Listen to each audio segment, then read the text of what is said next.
La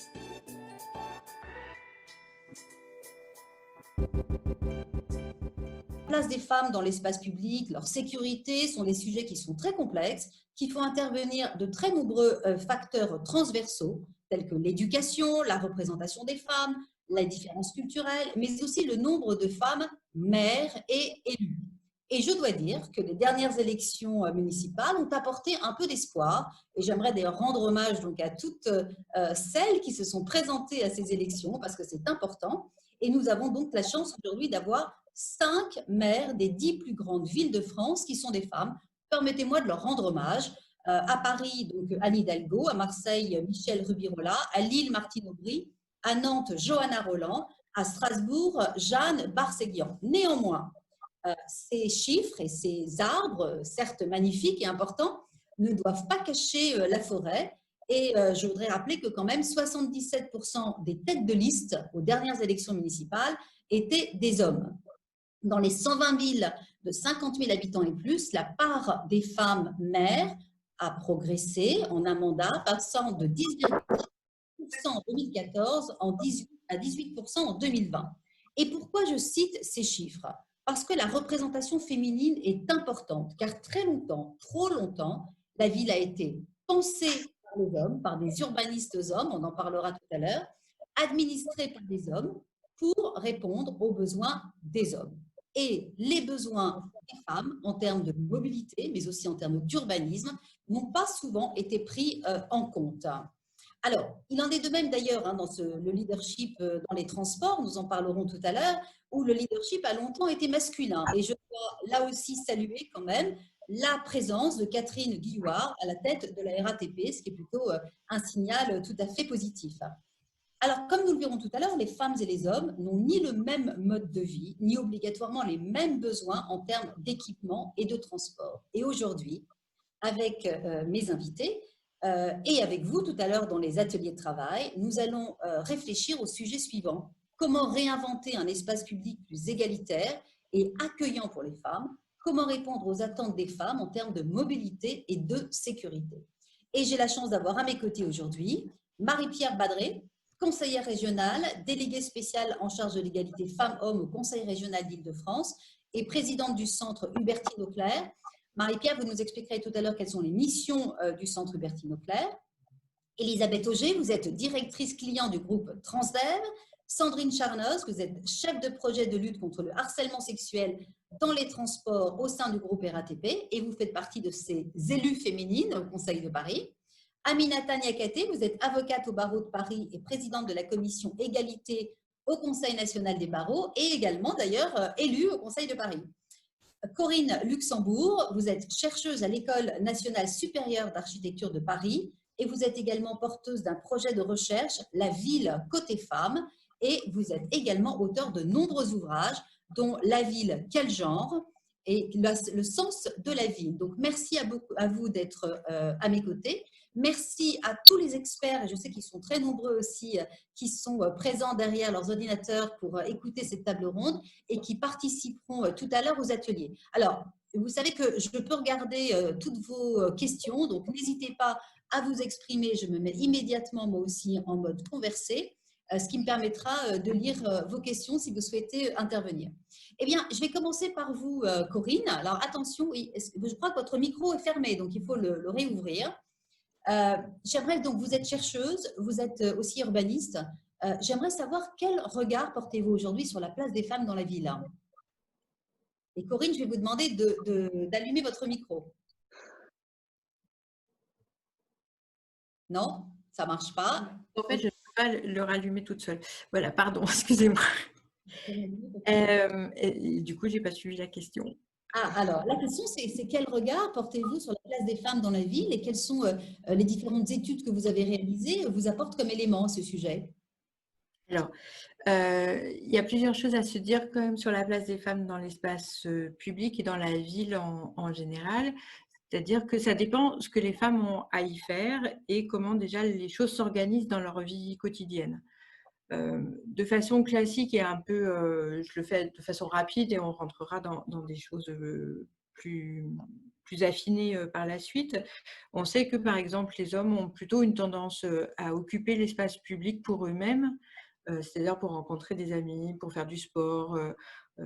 On le voit très bien, par exemple, dans tout ce qui est city-stade ou équipement où on peut se muscler dans l'espace public. Les femmes, quand elles sont dans l'espace public, elles le sont souvent pour faire quelque chose pour quelqu'un. C'est-à-dire pas seulement pour elles-mêmes, mais pour une famille, pour des enfants, pour des aidants, pour voilà. Donc d'une façon générale, l'occupation de l'espace public par les femmes a quelque chose à voir avec toutes les fonctions du care, donc du soin apporté à une autre personne ou à d'autres personnes de façon générale. Ce qui fait que ça a des incidences sur les emplois, et les emplois ont aussi des incidences sur la façon de pratiquer la ville. On On dit sait par beaucoup exemple. de femmes travaillent, les femmes travaillent également, donc elles devraient Tout à s'occuper. fait. Les femmes travaillent, sauf que les emplois qu'elles occupent sont là aussi très genrés. Si on prend le métro tôt le matin, on se rend compte que c'est majoritairement des femmes qui sont dedans jusqu'à une certaine heure, et que ces femmes-là, souvent, elles vont occuper des métiers qu'on va dire de techniciennes de Service. surface ou d'entretien des espaces, qui vont ensuite servir à travailler à d'autres, mais qui sont évidemment pas les mêmes. Et souvent, c'est du temps partiel imposé ou du temps partiel décalé, c'est-à-dire qu'on va travailler très tôt le matin ou très tard le soir. Évidemment aussi, très souvent, quand on regarde ces personnes-là, on se rend compte qu'elles sont racisées. Et donc, on voit bien qu'il y a une intersection très nette qui se met en place, à la fois de classe sociale, de genre et, et d'ethnicisation ou de racisation, enfin, avec les guillemets qui s'imposent à ce mot-là. Ça, c'est une première chose. La deuxième chose, c'est que du coup, quand on oblige des gens à avoir des horaires comme ça décalés, on implique aussi leur présence dans l'espace public à ces horaires-là. Et donc, quand on a tout le discours et les injonctions à rester tranquille chez soi le soir, la nuit, etc., ça veut dire qu'on enjoint aussi ces femmes-là ou bien ne pas travailler, ce qui n'est pas possible parce que la plupart du temps, elles n'ont pas les revenus suffisants pour ne pas le faire. Et puis en plus, c'est quand même l'indépendance des gens de pouvoir travailler. Mais en tout cas, la déréglementation des horaires de travail pour ces métiers-là touche principalement les femmes. Et on voit bien que très rapidement, dans l'espace public, ça a une incidence. Alors, j'entends ce que vous dites hein, sur effectivement certains types de femmes à qui on impose des horaires, etc. Ce que j'aimerais aussi, c'est que vous me parliez un petit peu de ce qui est de l'urbanisme. Est-ce que vous avez le sentiment justement que l'urbanisme aujourd'hui des villes correspond aussi aux attentes des femmes? Vous me dites que les femmes, c'est vrai, elles sont surtout dans la ville, elles traversent la ville, alors que ce que vous êtes en train de dire, c'est que les hommes, eux, s'approprient la ville. Donc concrètement, comment est-ce qu'on pourrait faire effectivement pour que les femmes s'approprient davantage la ville? Est-ce que en termes de loisirs, en termes de qualité de vie? Alors, il y a plein de questions dans votre question. Un équipement, par exemple, qui est assez symptomatique, c'est le banc public. Le banc public est quelque chose qui est souvent rare déjà, et quand il existe, il est souvent approprié là aussi par des hommes, souvent par des jeunes hommes, ce qui fait que quand on est une femme, si le banc public est libre et qu'on s'assoit dessus, très rapidement on n'est pas seul. Alors que très rapidement, on va avoir une compagnie qui va nous demander si on attend quelqu'un ou pas, ou si on a quelque chose à faire. Enfin bref, une discussion pas forcément souhaitée qui peut avoir lieu. Ça, c'est si on est à peu près jeune. Quand on est un peu plus vieille, avoir accès au banc public est quelque chose de difficile parce que déjà, il n'y en a pas beaucoup, on les enlève dans les espaces urbains. Mais donc, ça va avoir une contrainte pour les personnes âgées. C'est-à-dire que plus on va enlever de bancs publics dans l'espace public, plus on va réduire la possibilité de déambuler dans l'espace public pour des gens qui ont besoin d'avoir des points d'arrêt. Est-ce que vous avez l'impression, Corinne, qu'effectivement aujourd'hui il y a une prise de conscience au sein des pouvoirs publics, des municipalités, etc., qu'il y a des besoins différents pour les hommes et pour les femmes dans la ville? Est-ce qu'il y a une vision, et d'ailleurs genrée de la ville, et est-ce qu'il faudrait en avoir une? Je pense que c'est une vision, en tout cas une mise en question qui est de plus en plus fréquente. Avant, on avait, je crois, vraiment un questionnement à l'échelle des grandes villes Paris a été un des exemples les plus frappants, Bordeaux aussi, Lyon par certains aspects. Je pense à l'étude Action d'Élise Vinet, qui a été aussi très, très intéressante. Ce qui est intéressant aussi, c'est de voir que de plus en plus de communes de banlieue, alors Gennevilliers, évidemment, je la connais puisque on y a travaillé 6 ans, mais c'est pas la seule commune qui s'y intéresse. Je sais que Malakoff aussi, des villes comme Bagneux, comme Ivry-sur-Seine, sont des villes qui interrogent vraiment de plus en plus la question de la place des femmes dans l'espace public, la question du genre. Alors, évidemment, il y a des choses à faire et à continuer de faire. Avoir une vision genrée, c'est assez intéressant parce que du coup, ça permet d'avoir une vision différenciée des usages et des besoins des uns, des unes, des autres, mais de ne pas le voir seulement sous un aspect homme-femme, mais aussi sous un aspect générationnel, par exemple. Alors, en fait, il faudrait vraiment avoir une vision un petit peu plus pour répondre aux besoins de tous. Marie-Pierre Badré, je ne vous vois plus, vous êtes là? J'ai perdu Marie-Pierre. Ah, bon, bah écoutez, alors on va essayer d'avoir Marie-Pierre un petit peu plus tard, parce que j'aurais bien aimé justement aussi lui poser ces questions-là. Mais puisqu'on n'a pas Marie-Pierre, dans la ville, quand on parle effectivement de ville, ah ben voilà, Marie-Pierre, puisque vous êtes là, j'aurais bien aimé aussi avoir votre vision. Est-ce que vous avez le sentiment qu'aujourd'hui, on prend en compte donc les différentes attentes des hommes et des femmes dans la ville? Alors, je sais bien que les collectivités territoriales sont des actrices quand même essentielles de l'égalité femmes-hommes. Et c'est aussi un travail que vous faites au sein du Centre Hubertine Auclair. D'ailleurs, vous pourriez nous rappeler ce que c'est que le Centre Hubertine Auclair et quelles sont vos missions? Oui, le Centre Hubertine Auclair, c'est un centre ressources, d'une part sur l'égalité femmes-hommes, et d'autre part, nous avons l'Observatoire des violences faites aux femmes. Et donc, c'est un organisme associé de la région Île-de-France. Et donc, ce centre ressources, grâce aux nombreux experts, il y a 14 experts dans la structure, qui sortent effectivement des rapports, et nous accompagnons les collectivités locales et les collectivités territoriales dans tout ce qui est l'approche de l'égalité femmes-hommes et aussi tout ce qui est contre les violences faites aux femmes. Et sur l'espace public, la présidente de la région Île-de-France, Valérie Pécresse, avait demandé déjà en 2017 de faire un rapport sur les femmes dans l'espace public que nous avons rendu, dont vous avez donné d'ailleurs les chiffres. Absolument.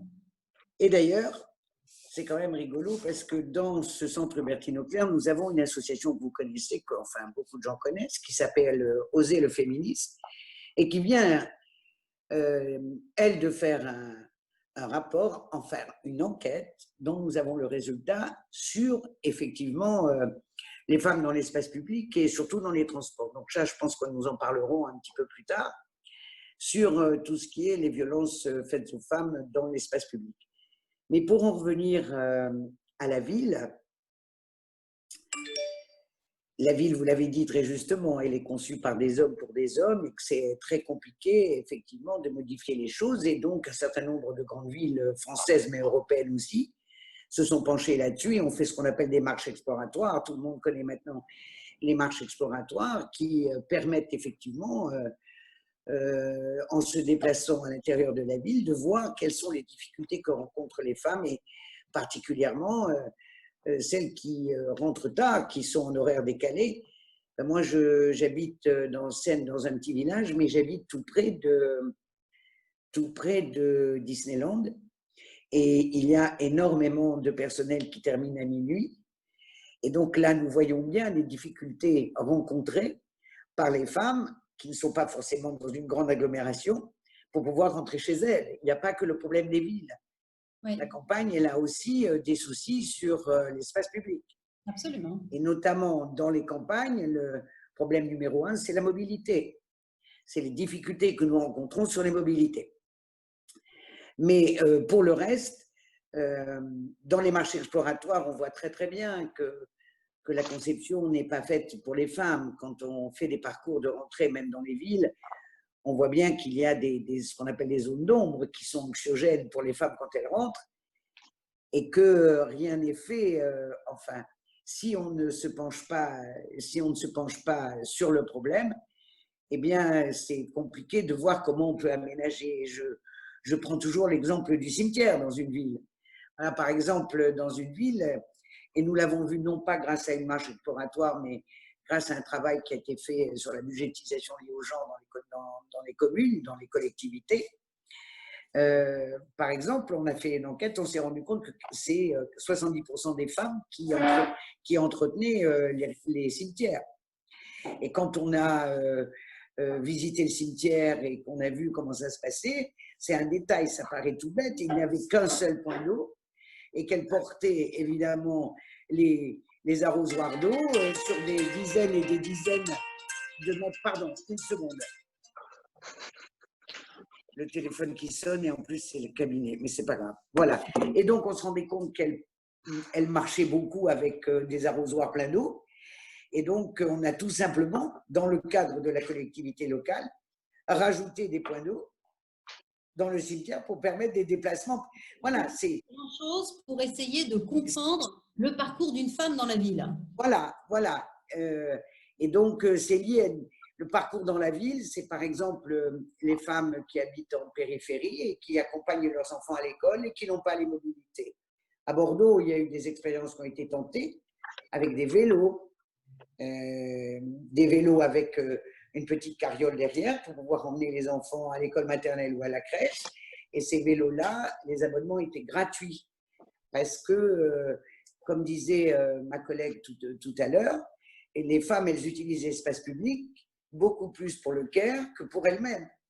Et essentiellement pour les enfants le mercredi, le jeudi, pour les emmener à l'école, pour aller faire les courses, etc. C'est quand même assez incroyable qu'on en soit quand même en 2020, à ce que les femmes ne s'approprient pas l'espace public. Et justement, Marie-Pierre, quand il y a un sujet qui m'interpelle, c'est justement le sport. Lorsque les collectivités, effectivement, pointent des investissements pour le sport, on s'aperçoit que c'est souvent… Pour les garçons. Pour les garçons. Voilà. Alors, y a-t-il une réflexion aujourd'hui qui est menée là-dessus pour essayer de faire en sorte que la plupart des investissements pour les jeunes ne soient pas exclusivement pour les garçons?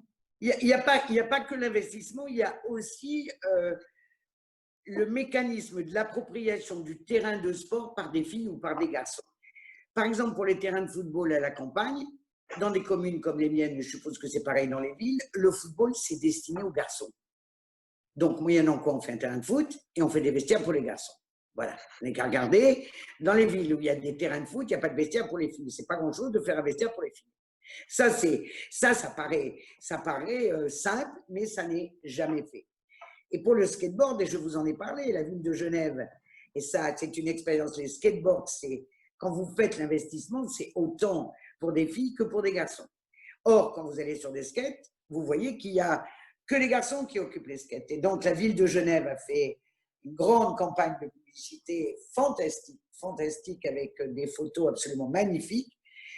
Et donc, pendant 6 mois, la ville de Genève a été inondée d'affiches en disant le skate, c'est aussi pour les filles. Et qu'est-ce qui s'est passé au bout de 6 mois? Au bout de 6 mois, on a vu des mamans emmener leurs filles au skate. Donc, c'est pas… Marie-Pierre, c'est qu'il peut y avoir il ne faut pas reproduire les stéréotypes de dire que tel sport ou tel autre sont destinés exclusivement aux garçons, puisqu'on a dit voilà. Le foot féminin avait très très bien marché en France. Bien sûr.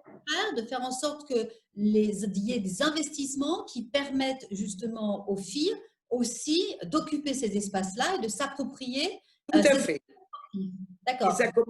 Et ça commence par les vestiaires. Quand nous avons été visités, ça commence par les vestiaires. Et si vous n'avez pas de vestiaires, les filles ne vont pas dans les vestiaires des garçons et elles ne viennent pas, paradoxalement, faire du foot parce qu'il n'y a pas de vestiaire. Est-ce que vous avez peut-être tous un avis là-dessus, Sandrine, Aminata, vous qui êtes des élus là-dessus sur cette question, vous avez un regard justement sur l'appropriation des femmes dans l'espace public? Bien sûr. Et ce regard, il se porte sur toute conception et tout projet. Et c'est vrai qu'il faut être extrêmement vigilant parce que quand on construit un nouvel équipement, on a tendance parfois à vouloir rogner sur les budgets. Il faut tenir tête, voilà. Et ce travail-là se démarre aussi dans la cour de l'école. ne pas laisser le centre de la cour d'école pour Occupé le par les match garçons. traditionnel de la récré pour les garçons, tout en permettant voilà, aux filles à la fois de se dépenser et d'occuper autant l'espace. Donc, c'est un vrai travail. Et cette notion de partage de l'espace, on passe souvent du partage entre la voiture et le piéton, et bien il y a aussi le partage de l'espace entre les hommes et les femmes. Et il faut l'avoir sans arrêt en tête, y compris sur le partage des créneaux sportifs. Voilà, donc toute question mérite d'être réinterrogée par le genre et il faut que nous le fassions et le plus possible en amont pour ne pas avoir ensuite à remédier à des situations compliquées. Aminata? Je veux que tu parles, et longtemps, hein, je te tais. Hein. Je rejoins ce que disent les précédentes intervenantes. L'aménagement urbain, la question de l'aménagement urbain est fondamentale. Un parc, si on y met des bancs, des jeux pour les enfants, alors je ne dis pas que ce sont les femmes qui ont vocation à emmener les enfants jouer dans les parcs, mais le mobilier urbain ou l'éclairage vont plus inviter les femmes à y participer. Et c'est vrai que la question de l'urbanisme et comment est pensé l'espace est fondamentale parce que les femmes, elles fréquenteront des endroits quand elles s'y sentent bien et en sécurité et les bienvenues. Donc, éclairer un endroit un peu sombre, c'est aussi le restituer, le partager avec les femmes. Prévoir des moments où les femmes peuvent se poser, c'est aussi des bancs, c'est aussi rendre cet espace disponible pour les femmes. Absolument. Donc, et vous aussi, Elisabeth, vous êtes un opérateur, hein, donc votre rôle dans la ville, hein, mais aussi est essentiel. Et quel regard vous portez justement sur ces besoins des femmes dans la ville? Et comment est-ce que vous pouvez jouer un rôle aussi pour que les femmes se réapproprient la ville? Alors, simplement en 2 mots, Transdev est un opérateur et un intégrateur de mobilité présent dans 17 pays. Et nous sommes 85 000 femmes et hommes au service de nos voyageurs et de nos voyageuses. Nous permettons aux gens de se déplacer. Et bien entendu, nous travaillons main dans la main au service des territoires et au service des politiques de mobilité qui sont menées et pilotées par les autorités organisatrices, les collectivités. Je reviens simplement sur notre raison d'être et puis qui fait le lien certainement avec la liberté des femmes à se déplacer. Notre raison d'être, c'est de donner à chacun la liberté de se déplacer chaque jour en toute confiance au service du bien commun. Et le bien commun, c'est quoi? Le bien commun, c'est en premier lieu la sécurité sanitaire, bien entendu, on en parle beaucoup aujourd'hui, et la sécurité d'un point de vue plus général de nos équipes, de nos passagers sur les territoires que nous desservons. Et en tant qu'opérateur, notre challenge, c'est de donner confiance, c'est d'offrir finalement une expérience du voyage au quotidien qui soit vivable, qui soit agréable, compte tenu aussi des paramètres de promiscuité, de proximité qui sont tant interrogés aujourd'hui avec la crise sanitaire que nous connaissons. Donc la question, c'est comment quel est notre rôle en tant qu'opérateur pour faire en sorte de créer les conditions pour faire société au cœur de cet espace public et prendre soin notamment des femmes. Ça a beaucoup de résonance quand on parle effectivement de la liberté de déplacement des femmes parce que nos systèmes de mobilité, elles vont permettre l'émancipation et en premier lieu, elles vont permettre l'accès à l'emploi. Absolument. Ça, c'est ce que Corinne nous a dit tout à l'heure, hein, c'est que le transport, c'est un outil de mobilité, c'est un outil de liberté et aussi d'accès à l'emploi. Tout à fait. Alors, le premier constat que nous faisons, il est de dire effectivement 2/3 des clients du transport public aujourd'hui sont des femmes. Alors même que nous, les femmes, chez les opérateurs, nous ne représentons que 20% du personnel. Donc, cette dissymétrie donne à voir sur le décalage qu'il peut y avoir entre des métiers qui ont longtemps été considérés comme des métiers d'hommes, conduire un bus, par exemple, ou configurer un réseau de transport, ça a longtemps été considéré comme un métier d'homme. Et pour autant, nous sommes au service de clients voyageurs qui sont en fait en majorité des femmes. Donc ça, c'est le premier constat.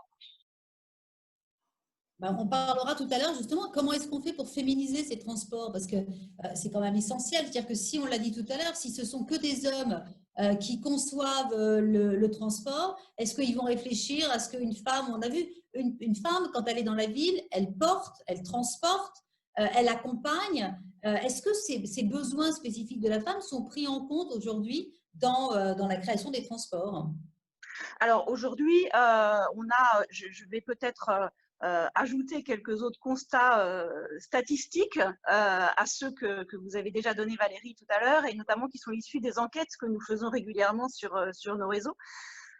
En termes de mobilité, déjà, quand il y a une voiture dans le foyer, quand il y a une seule voiture dans le foyer, eh bien, très majoritairement, c'est l'homme qui l'utilise.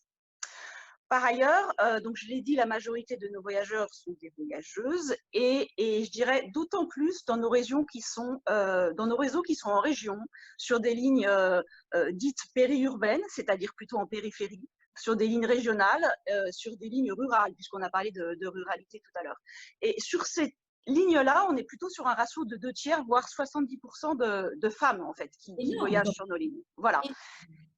Et puis du fait d'une organisation familiale finalement qui souvent leur incombe, on a parlé de l'accompagnement des enfants à l'école, mais également aux différentes activités, elles font davantage de trajets complexes, de correspondances. De fait, elles passent davantage de temps en fait dans nos transports et sur les lieux de vie des transports, parce qu'il faut considérer effectivement, je dirais, nos véhicules, nos bus, nos tramways, nos trains, mais il faut considérer tout le temps qu'on passe également sur les lieux de correspondance, aux arrêts, aux stations, dans les gares routières, sur les pôles multimodaux. Et elles sont beaucoup présentes sur ces lieux-là.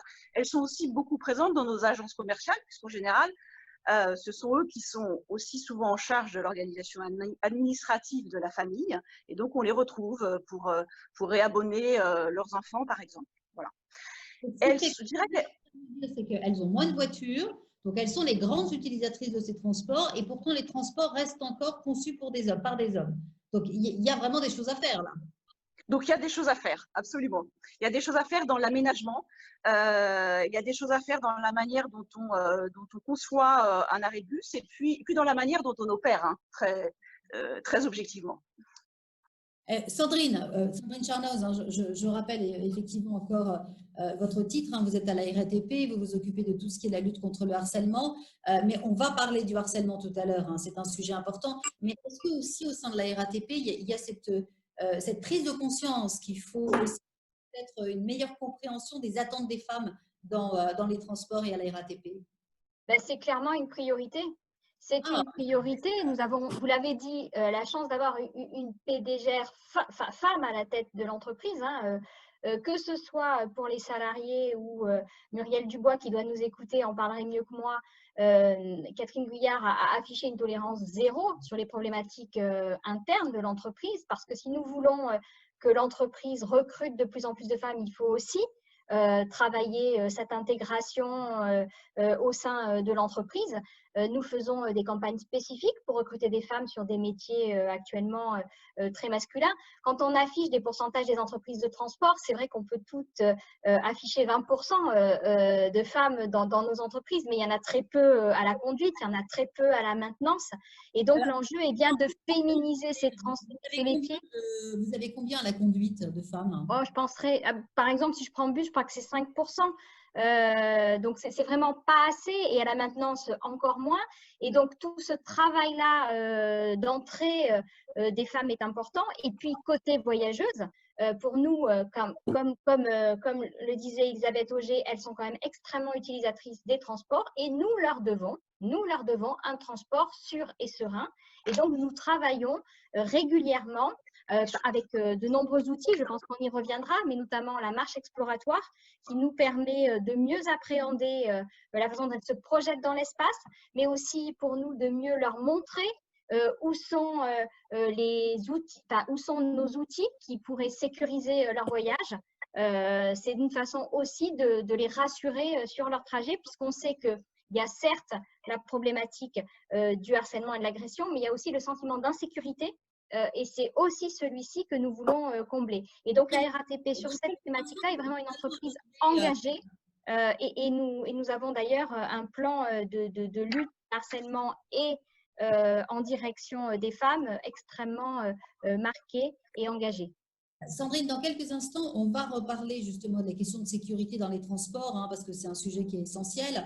Mais j'aimerais revenir justement sur aussi ces nouvelles mobilités, est-ce qu'aujourd'hui, les nouvelles mobilités durables, est-ce que vous avez le sentiment que le vélo, est-ce que tout ça, c'est adapté finalement aux besoins des femmes? Corinne, est-ce que vous avez fait quelques études là-dessus pour savoir si, même aussi dans ces nouvelles mobilités, il y a une réflexion sur l'adaptation aux besoins des femmes?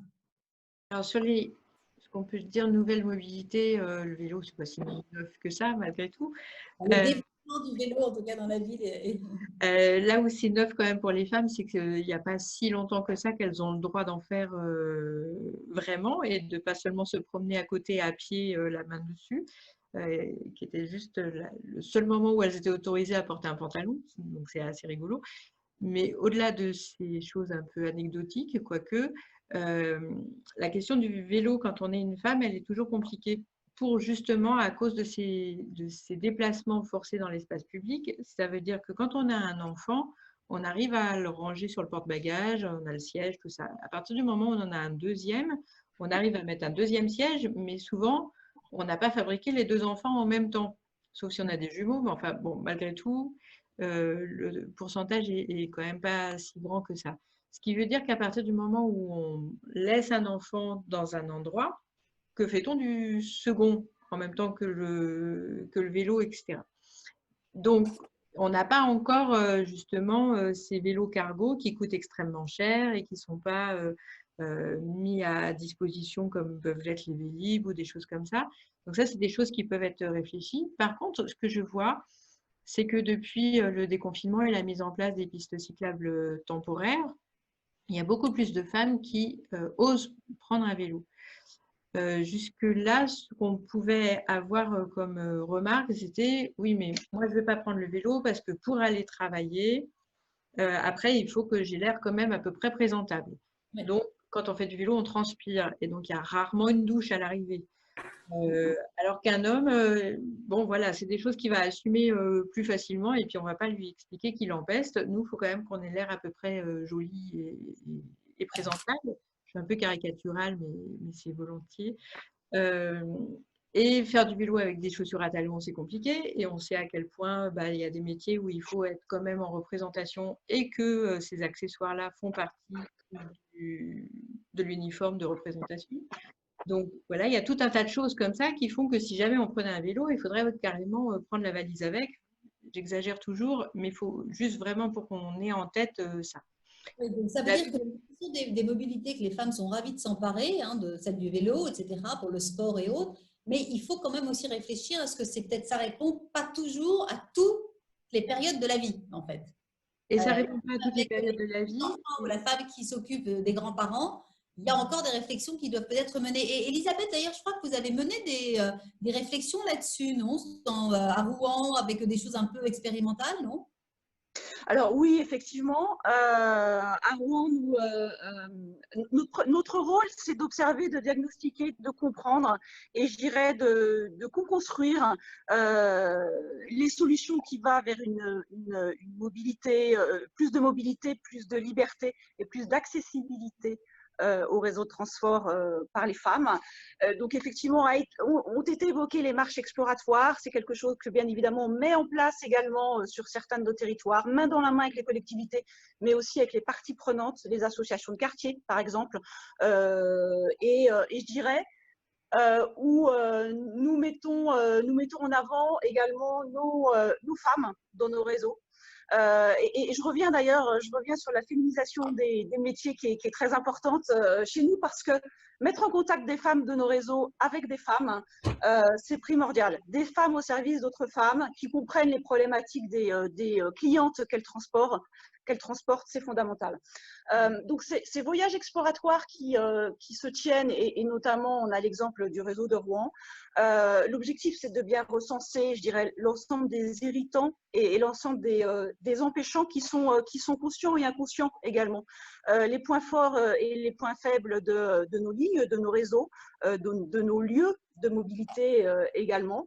Et puis faire parler ces femmes sur leurs ressentis, leur vécu, pour formuler des propositions qui sont construites. Alors, ça peut être sur l'éclairage, ça peut être sur des solutions pour mettre en place un environnement plus sécuritaire. Et c'est comme ça, par exemple, que des initiatives qui concernent l'arrêt à la demande la nuit sur nos lignes ont été conçues et expérimentées. Voilà. On va aborder justement donc, les solutions, hein, les initiatives que vous avez mises.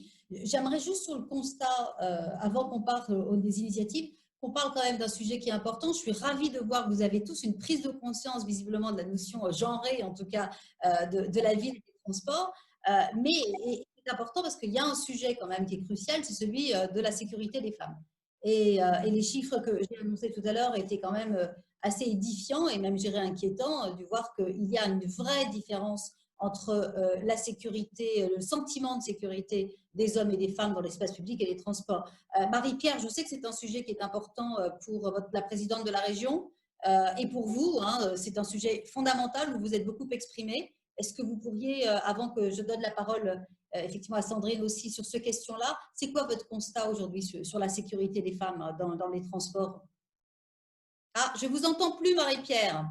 Remettez votre micro.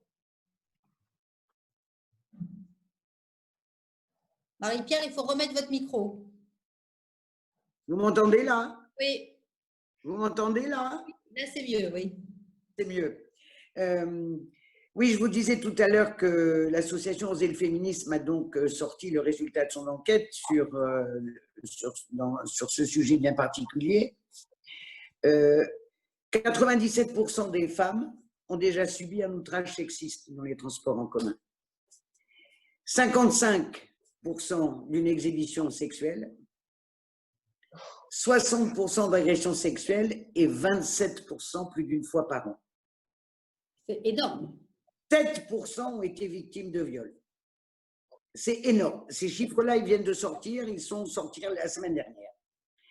Dans 55%, dans 85% des cas, les témoins n'interviennent pas. Or, 88% d'entre elles disent que quand un témoin intervient, le problème est réglé tout de suite.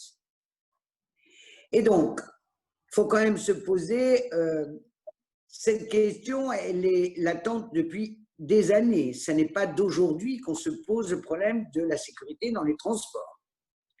Madame Pécresse avait demandé, et donc il y a des outils dont on va parler, avait demandé si c'était possible d'avoir des, bon, en dehors de l'arrêt à la demande, hein, qui est à titre expérimental dans certains endroits de l'Île-de-France, qui n'est pas encore une mesure qui est généralisée, qui est importante pour les femmes qui rentrent tard le soir, femmes et hommes d'ailleurs, qui rentrent tard le soir, c'est quand même bien l'arrêt à la demande. Il avait été envisagé de destiner une rame dans les transports pour les femmes. Or, évidemment, le Conseil constitutionnel, légitimement, a fait remarquer que c'était une mesure discriminatoire vis-à-vis d'autres secteurs. Ça peut être plein d'autres personnes qui peuvent être discriminées à l'idée de ne pas pouvoir monter dans ce train, dans cette rame. Sauf que je regarde ce qui se passe au Japon. Au Japon, il y a aussi des rames qui sont destinées aux femmes, celles qui ont des enfants, qui transportent des poussettes, et uniquement aux heures de pointe. Et j'entendais ce que disait ma collègue tout à l'heure, une de nos collègues, sur les femmes qui prennent très tôt les transports le matin et tard le soir, et qui sont voilà, une population particulière. Il faudrait trouver une solution qui soit acceptable par le Conseil d'État dès lors que nous avons un corps qui est indissociable. Hein. C'est vrai que la mesure de la rame pour les femmes, peut-être, je comprends bien, et je l'avais dit en même temps, est discriminatoire. Par contre, au Japon, ils l'ont fait à des heures bien particulières, c'est-à-dire les heures de pointe entre 17h30 et 18h30, 18h45.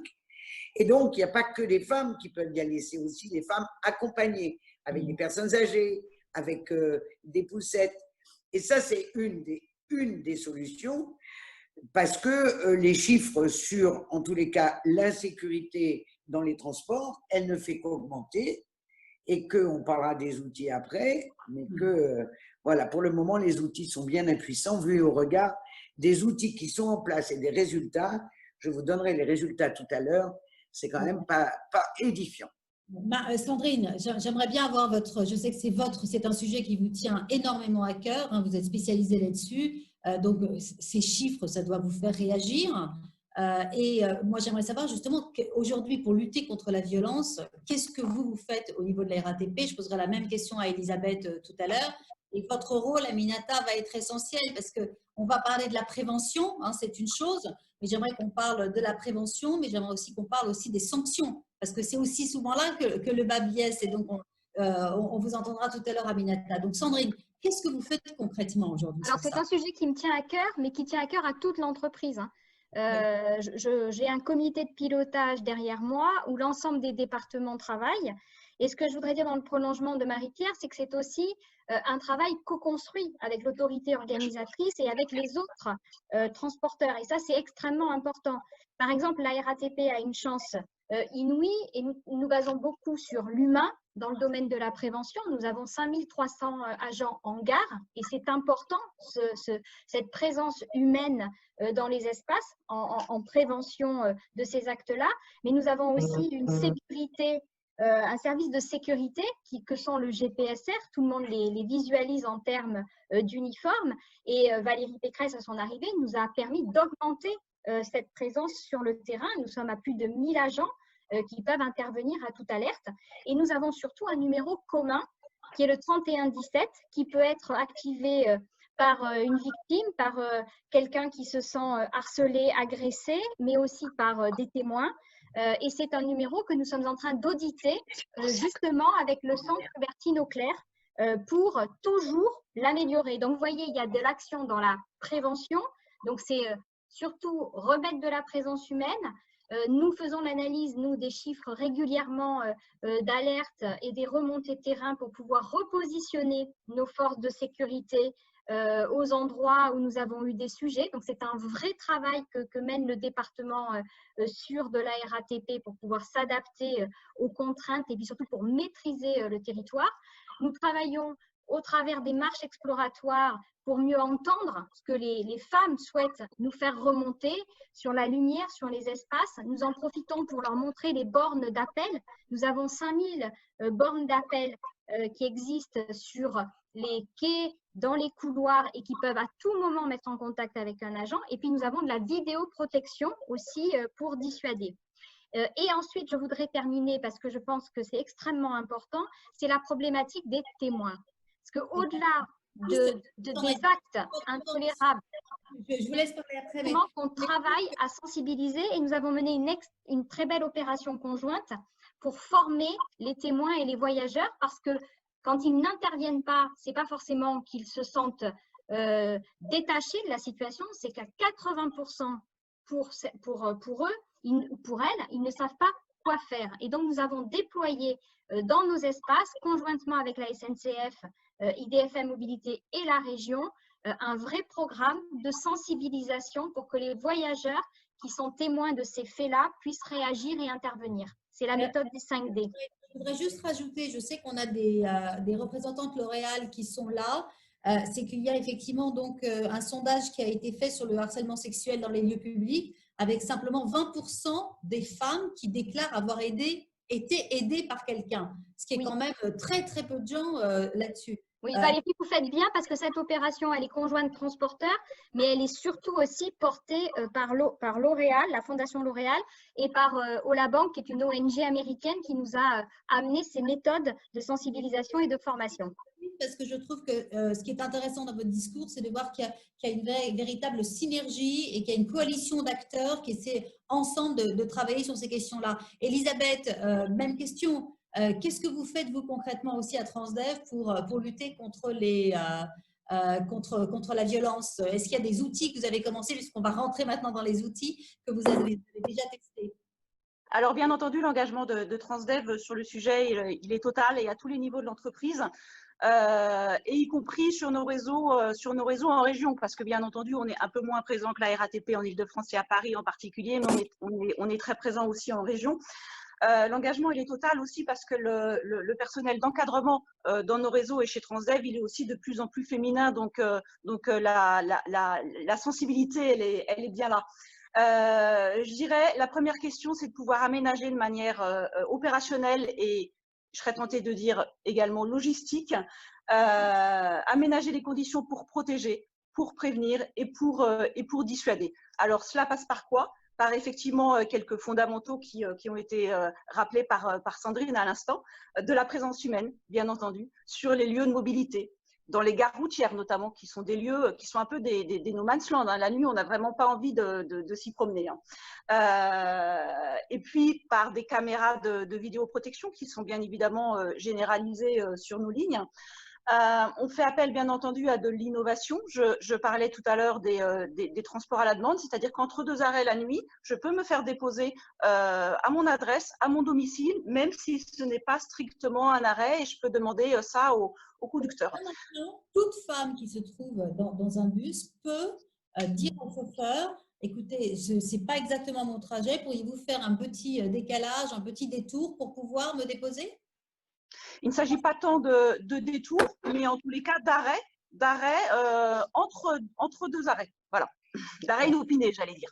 Voilà. Et puis, les boutons d'alerte conducteurs qui sont plutôt généralisés dans nos tramways, on a tendance également à les mettre en place également dans nos bus.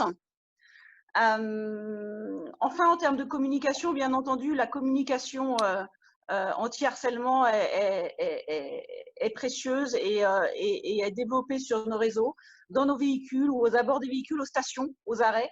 Et cette communication, elle vise bien entendu à encourager les femmes à dire non, à alerter et à prévenir le conducteur et même à porter plainte, hein, finalement. Alors, on a quelques réseaux. Ouais. Effectivement, et je vous remercie. Et vraiment, dans les ateliers, j'aimerais qu'on détaille tout ça. Hein, et vous mettez en place aujourd'hui des nombreuses propositions, actions, initiatives pour essayer de prévenir.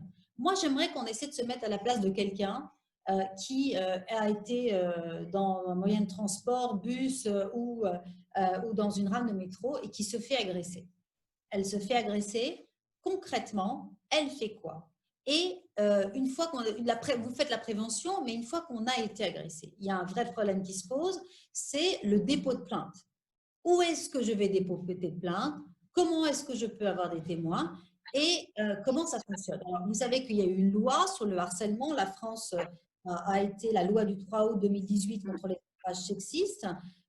Mais pourtant, la loi, enfin, on a les chiffres, hein, les chiffres ne sont pas très probants parce qu'il y a eu quand même très peu de femmes qui sont allées porter plainte et qui ne savent pas comment faire. Aminata, je rappelle, hein, vous êtes en charge de l'égalité femmes-hommes et vous savez qu'on a un partenariat avec le Conseil national du barreau qui fait que vous êtes un peu notre regard juridique et légal. Et moi, ça m'intéresse d'avoir un petit peu votre regard là-dessus. Est-ce que vous avez l'impression que les outils existants aujourd'hui répondent à la problématique des femmes qui se font agresser? Est-ce que vous avez le sentiment aujourd'hui qu'une femme qui se fait agresser dans les transports publics sait comment faire et quelles vont être les sanctions possibles? Et je vois, alors j'ai Véronique Haché là qui me dit la plainte fonctionne que s'il y a flagrant délit. Alors merci Véronique pour cette précision. Pour l'outrage sexiste hein, seulement, pour l'outrage sexiste, pour la nouvelle, pour le nouveau délit. Aminata, quel conseil vous pourriez donner aujourd'hui aux femmes? Alors, le conseil que je pourrais donner à une femme, alors c'est vrai que ce qu'il faudrait aussi de manière générale, c'est communiquer sur tous ces outils qui existent, sur le numéro mis en place par la RATP, par exemple. Moi, je ne savais pas qu'il existait. C'est vrai que des campagnes de communication, des fiches réflexes, diffuser des fiches réflexes pour être extrêmement utile pour accompagner donc, les femmes qui peuvent être confrontées à ces situations et puis aussi les témoins. Et il est vrai que lorsqu'un témoin intervient, même de manière anodine, elle peut interrompre une situation d'agression, une situation d'outrage. Une femme confrontée à ce genre de situation, elle peut avoir plusieurs réflexes. Elle peut solliciter l'aide d'une personne qui serait aussi usagée de ce transport en commun. Elle peut composer le 17. Elle peut aussi, si elle n'est pas en mesure de parler, composer. Donc le 17, c'est la police, hein, c'est pour contacter la police qui peut intervenir assez rapidement, pas toujours, mais parfois. Elle peut aussi, si elle n'est pas en mesure de parler, envoyer des SMS au 114. Il existe aussi un chat, une messagerie où elle peut discuter avec des agents de police ou de gendarmerie. Mais Elle peut attendez, aussi, si elle n'est pas en mesure… Oui. imaginez, elle est agressée par quelqu'un, ok? Elle fait le chat tout de suite, elle appelle la police immédiatement. Si elle se fait prendre son portable, comment est-ce qu'elle fait concrètement? Alors, si elle est en mesure de le faire, si elle est en mesure de le faire, il faut qu'elle le fasse. Et si elle n'est pas en mesure de le faire, c'est difficile. Il faut qu'elle puisse, en tout cas, trouver une solution de refuge. C'est vrai que si elle est seule, confrontée à cet individu, c'est beaucoup plus difficile. Il faudrait aussi peut-être un peu plus de présence humaine dans les transports en commun. Les agents assermentés de sécurité dans les transports en commun sont autorisés à verbaliser les situations d'outrage. Donc ça, c'est multiplier le nombre d'agents. C'est vrai que les caméras de vidéoprotection peuvent aussi être utiles, mais parfois il y a des situations de contournement. On met une caméra de vidéosurveillance et puis ça déplace les situations de danger. Oui, Une femme… excusez-moi, Aminata, mais il y a un truc que je n'ai pas compris. Je suis agressée. À qui je vais me plaindre? Est-ce que si j'appuie sur le bouton ou si je suis dans le bus, est-ce que je peux aller me plaindre au chauffeur du bus et est-ce qu'il peut verbaliser?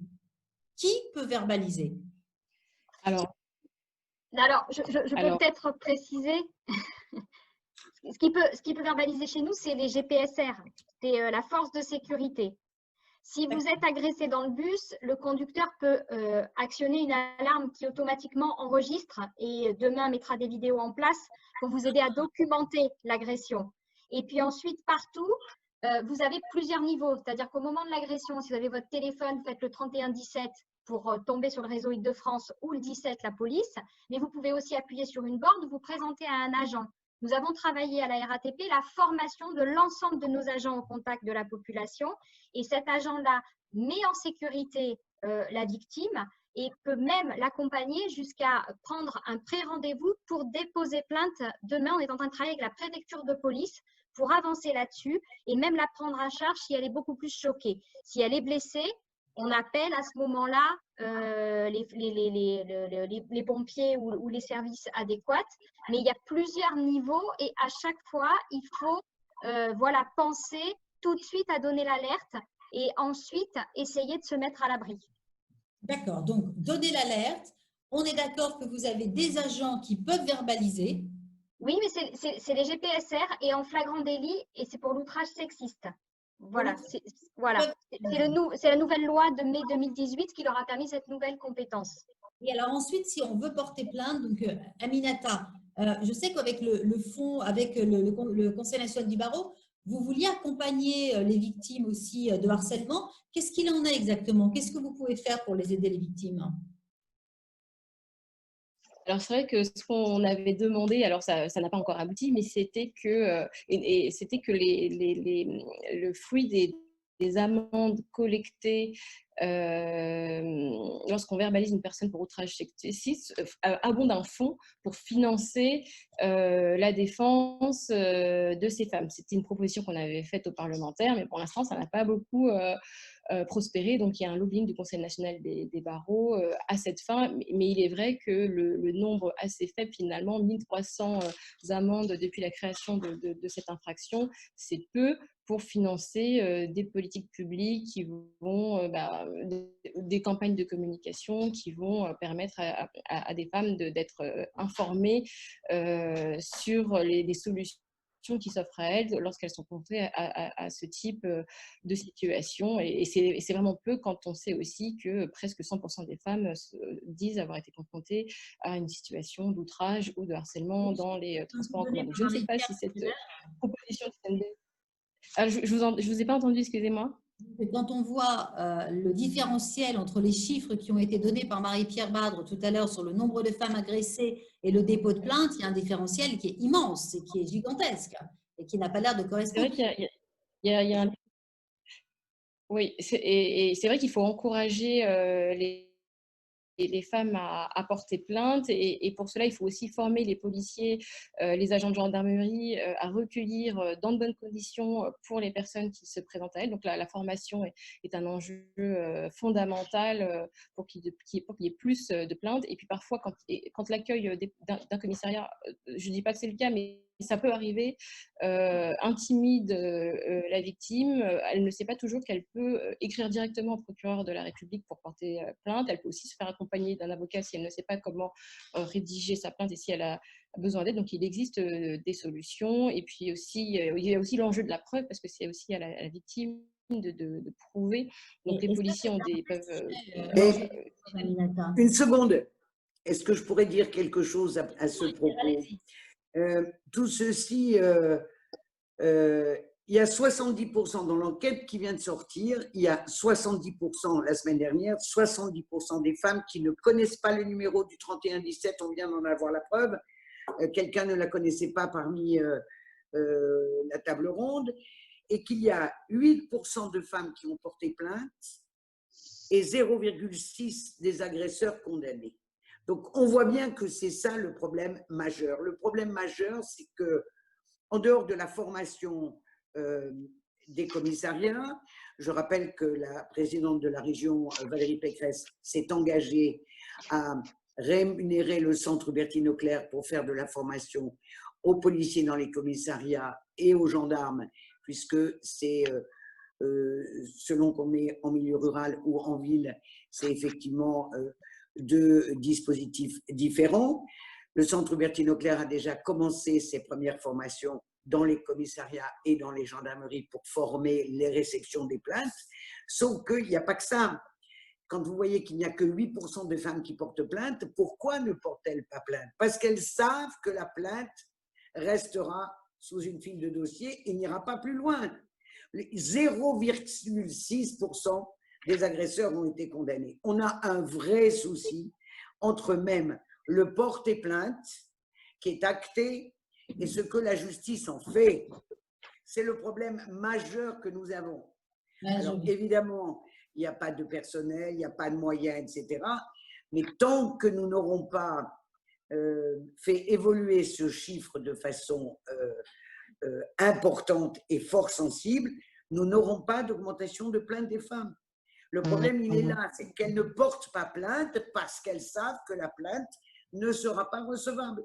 D'abord parce que vous venez de dire qu'il faut que ce soit la victime qui prouve elle-même qui en fasse la preuve, que le flag, ce n'est pas toujours facile parce qu'on n'a pas toujours à sa disposition les gens qui peuvent effectivement constater le flag, et que ça fait 20 ans qu'on parle de ça et que ça n'avance pas. Ça n'avance pas. Alors, évidemment, sur la région Île-de-France, nous avons engagé la formation, effectivement, des commissaires et des gendarmes. Mais après, une fois que la plainte est déposée, après, c'est la grande interrogation du système judiciaire pour les agresseurs. Les requalifications, etc., etc. Il y a aussi un gros travail de formation. Alors, je sais que ça existe et je sais que les jeunes générations des juges sont absolument… Marie-Pierre, nous avons énormément de commentaires, hein, je dois vous dire. Beaucoup de gens sur les questions du dépôt de plainte, en disant qu'effectivement c'est compliqué. Beaucoup de gens disent qu'ils ne connaissent pas les numéros, qu'il faut vraiment communiquer sur le 17. Voilà. Alors, juste peut-être Valérie, là-dessus, le 31-17, ça fait quand même 2 ans qu'on fait des campagnes tous les 6 mois, des campagnes communes en Île-de-France, et on voit clairement que ce numéro progresse. Mais quand vous nous demandiez quelles propositions, par exemple en signalement, depuis 2018, on est à 89% de signalements en plus par le 3117. Donc, ça veut bien dire que cet outil commence à s'installer.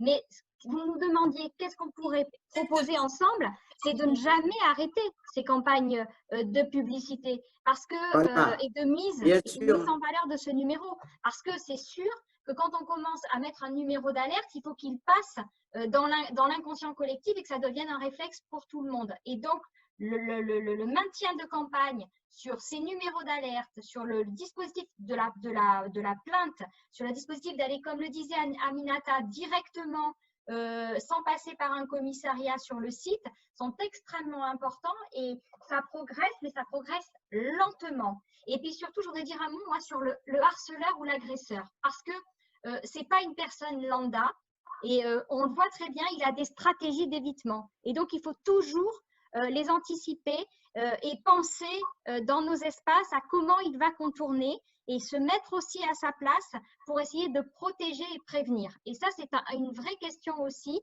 Et en tout cas, nous formons nos équipes sur la stratégie du harceleur et de l'agresseur. Très bien, merci. Elisabeth, est-ce que vous avez alors une proposition concrète que vous avez envie de partager avec nous et qui, selon vous, peut améliorer les choses? Moi, je dirais généraliser la formation en termes de prévention et en termes d'accompagnement à tous nos métiers au sein des réseaux de transport, chez nous, opérateurs. Et je dirais pas seulement en Île-de-France, on parle de l'Île-de-France. Il faut aussi que tout cela soit diffusé en région et ce n'est pas souvent le cas. Voilà. La formation auprès de tous nos agents, que ce soit les conducteurs, les contrôleurs, les agents de terrain, en agence, le personnel en charge, je dirais, de l'organisation des gares routières, par exemple, des pôles multimodaux, il faut que tous soient sensibilisés et formés à cet accompagnement et à cette prévention. Pour vous, la formation. Aminata?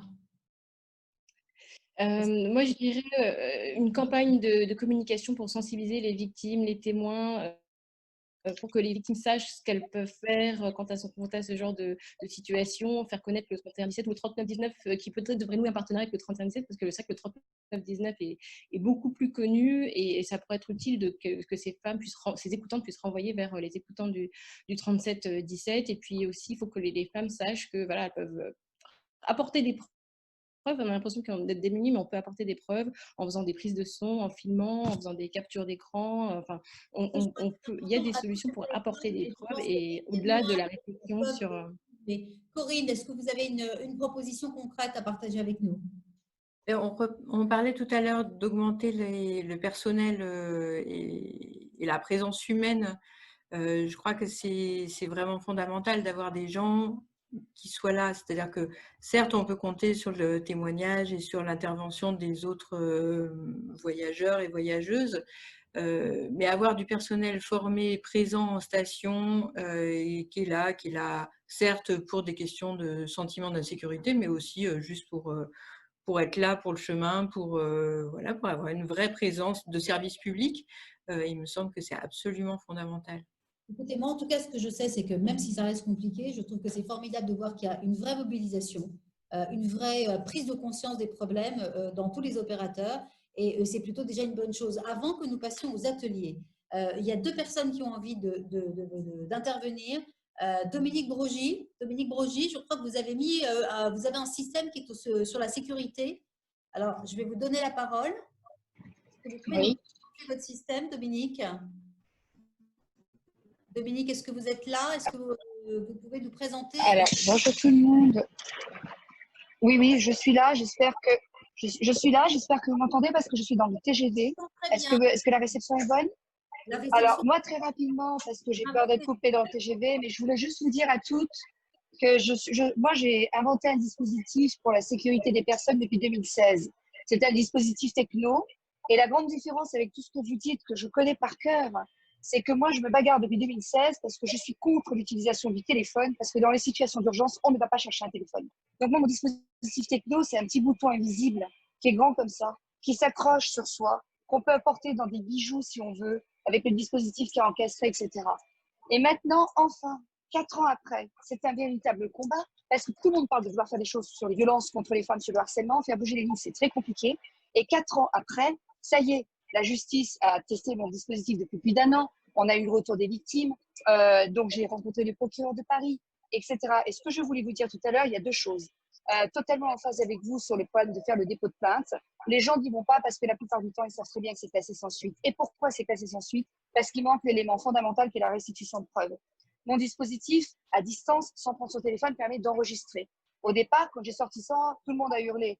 Et aujourd'hui, on me dit, mais effectivement, c'est une restitution de preuves qui est tout à fait recevable, d'autant plus si après elle est consignée par un huissier. Et entre-temps, la technologie va permettre de l'envoyer sur des blockchains, qui fait que c'est une preuve qui est toujours disponible à la disposition de la justice, etc. Ce que je veux dire avec ce témoignage, c'est que moi, je me bagarre depuis 4 ans et qu'aujourd'hui, les lignes ont bougé. C'est pas Marlène Schiappa et le Grenelle qui a fait bouger quoi que ce soit, mais c'est même tout le contraire sur plein de sujets. Mais en tout cas, la justice en tant que telle a pris le temps. Non, mais ce que je veux dire par là, c'est qu'il y a eu des gens qui sont impliqués sur ces sujets de violence, de harcèlement, qui ont vraiment pris le temps, en dehors de politique et de choses comme ça, de prendre les systèmes, de les tester, de les donner aux gens en situation, de voir le retour.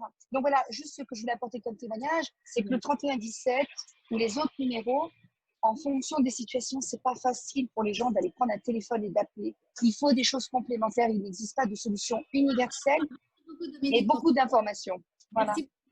Moi, je crois que toutes les initiatives sont complémentaires et elles sont bonnes. C'est ça, c'est ça. Vraiment, utiliser la technologie qui existe aujourd'hui pour pouvoir renforcer. Mais je crois qu'il est essentiel que des acteurs comme Transdev ou la SNCF aient pris à bras ces questions-là et on peut s'en féliciter. Je voudrais dire aussi… Et la RATP, Valérie, et la RATP aussi. Et la RATP, pardon, excusez-moi. Quand on commence à citer, on en oublie toujours.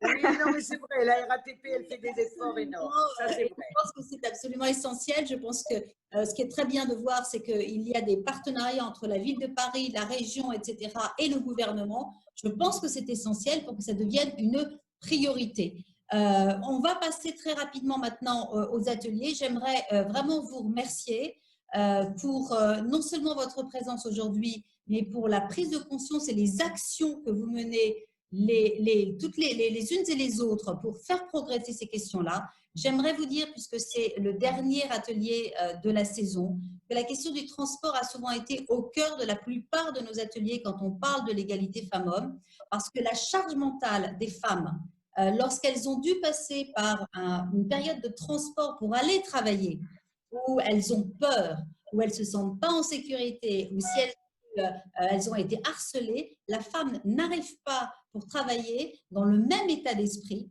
que les hommes. Et donc, toutes nous ont précisé que l'expérience transport doit être améliorée pour qu'elle ne rajoute pas à la charge mentale. Donc, vous avez un rôle fondamental à jouer pour aider l'égalité femmes-hommes, pour véritablement, non seulement donc dans le transport, mais également dans la famille et également dans le travail. Donc, on compte sur vous, on compte sur la féminisation de vos métiers, on compte sur vos engagements à nos côtés. On vous remercie toutes pour vos engagements à nos côtés. Je remercie aussi donc vraiment L'Oréal. Je suis désolée, on va devoir passer parce que tu as fait un travail remarquable aussi au sein du think tank à nos côtés avec Stand Up. J'appelle tous les partenaires et toutes les grandes entreprises à travailler avec vous pour essayer d'apporter des réponses à la fois technologiques, humaines, légales, pour faire de l'égalité hommes-femmes dans l'espace public et les transports une priorité pour 2021. Je vous remercie à tous. Merci pour vos engagements, merci pour vos témoignages et vos initiatives. On compte sur vous.